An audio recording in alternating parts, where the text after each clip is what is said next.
Former Labour Party Vice Presidential candidate Datti Ahmed has strongly criticized the National Assembly's refusal to allow Senator Natasha Akpoti Uduaghan to resume her duties despite a court ruling in her favor. The drama unfolded on Tuesday as Senator Akpoti Uduaghan, accompanied by a crowd of supporters and prominent activists like Aisha Yusuf, was denied access to the National Assembly complex by security personnel, including operatives from the police, Nigerian Security and Civil Defense Corps, DSX, and the Sergeant at Arms. Akpoti Uduaghan, who represents Kogi Central, had been suspended by the Senate in March 2025 for alleged misconduct during a plenary session. She challenged the suspensions in court and in June secured a ruling from the Federal High Court in Abuja, declaring her suspension unconstitutional. The court, presided over by Justice Binta Inyanko, noted that sidelining an elected senator for 6 months was excessive and effectively deprived a senatorial district of representation. However, the judgment was framed in a tone seen by some as adversary, leaving room for interpretation. Despite her written notice to resume duty on July 12th, the Senate responded by insisting the judgment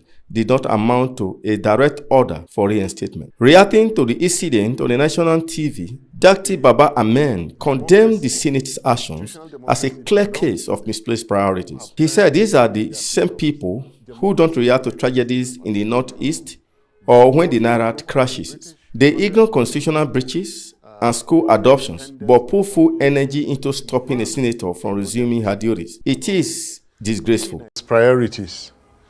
These are people who will not react to the recent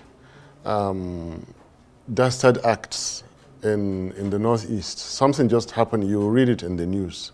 These are people who will not react when the Naira crashed again in 2023-24. These are people who will not react to constitutional breach or school abductions. That is, our priorities are completely misplaced.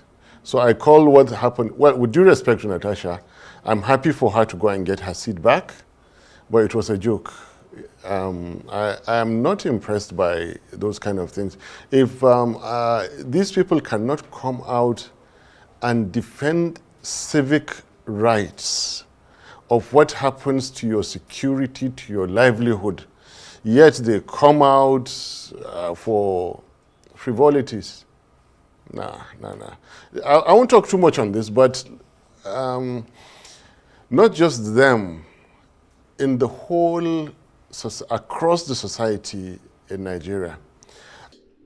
Senator Akpoti Uduaghan's suspensions had been unanimously approved by the Senate following recommendations from its Ethics Committee. The court ruling, although favorable to her, has yet to be acted upon by the leaderships of the Senate, leaving her status in limbo. The unfolding saga continues to raise questions about the separations of powers, the rule of law, and democratic accountability in Nigeria's legislature. Dennis Ogbudiam, reporting for VOS TV, Benin City.